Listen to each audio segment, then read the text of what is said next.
So I wanted to talk about how to handle things breaking in your home, because that's like super stressful, right? When stuff breaks in your home, it's really uber annoying. It's totally cause for stress.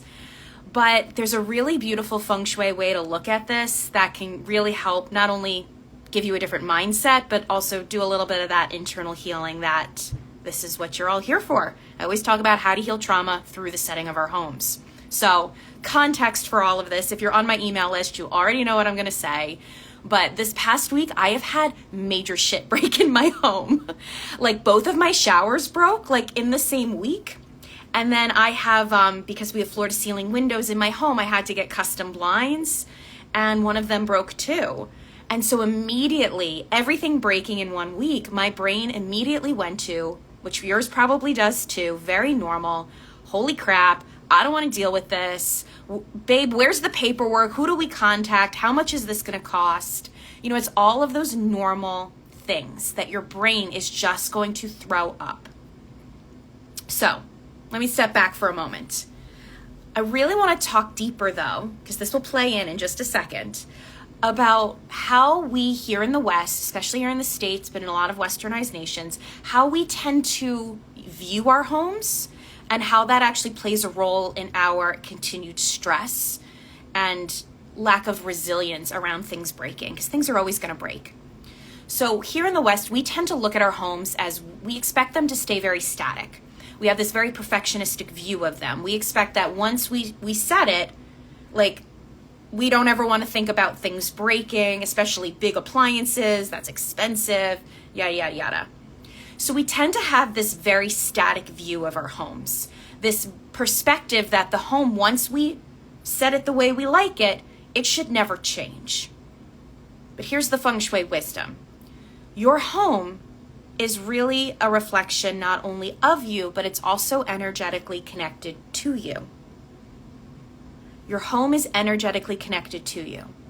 So it's going to continue to evolve just as much as you're evolving. Just as much as you wake up on a different day and you feel different emotions and this day's good, yesterday wasn't so good. Your home is going through those things as well. Your home is not meant to stay static. Start to look at your space and your home as a prior version of yourself. As a child, as a young adult, whatever you want, whatever first pops into your mind. Do you expect that prior version of yourself to stay static? To stay unchanging? No. We expect ourselves to continue to thrive and grow and experience new things in life. We even expect to fail a little bit. So I find so often, especially here in the West, we have a difficulty and a real deep-seated fear around failure. This is kind of the flip side of the coin of perfectionism.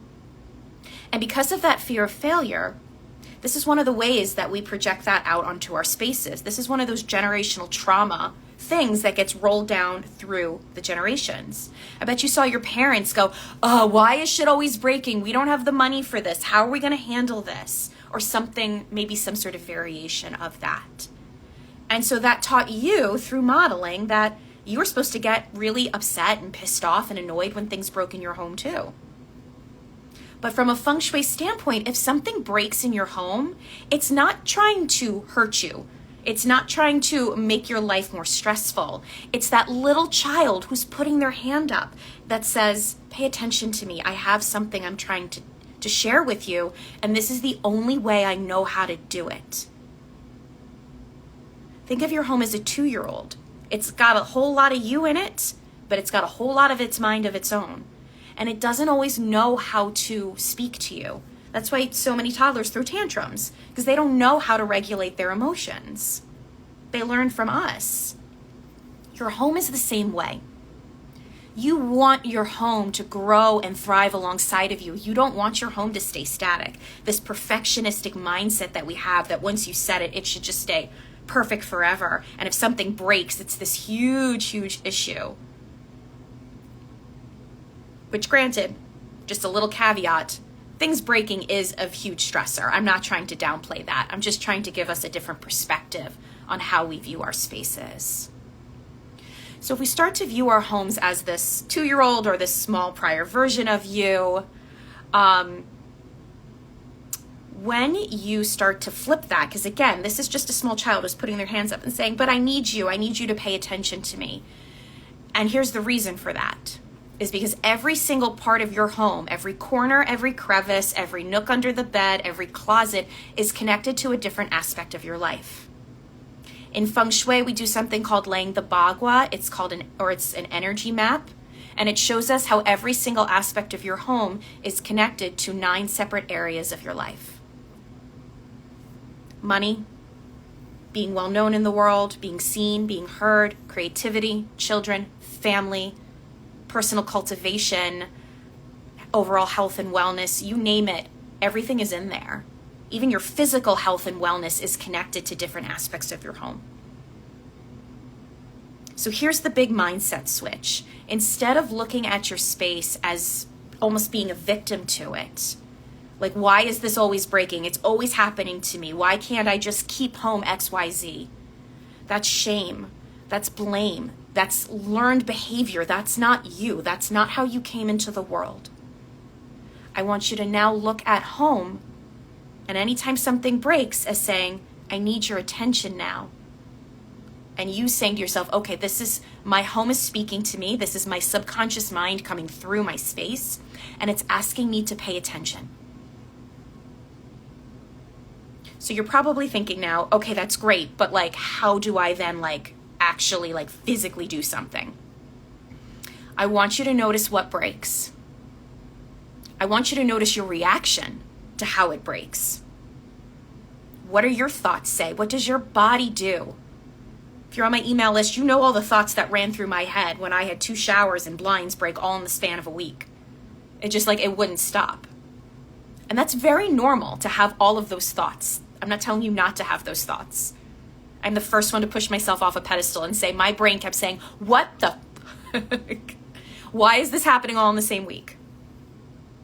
Then I remembered all my Feng Shui stuff, and I said, okay, well, what have I been doing differently this week? Both my showers broke. In Feng Shui, the movement of water through pipes is connected to money. It's connected to finances. What have I been doing the last couple of weeks? I've been doing a whole big deep dive into my own money mindset, my sense of lack, and things like that. So it's actually not a bad thing that my showers broke. There's probably something weak in both of them, some sort of, because I called Kohler, and there's pieces that are different in both of them that broke. That's a good thing, because that means I get to handle that now. I get to fix it. And then I get to say, okay, well, let's see what happens now to money flow coming into the household. That's why Feng Shui can be so potent. Because it's not just put a plant in the corner and you're going to get $1 million. I need you to pay attention to what is breaking in your home and how you react to it. If your reaction is to hide, ignore it, what are you actually ignoring in your life then? What has changed in your life? How are you going to move through this differently? How are you going to say, I'm not a victim to my home?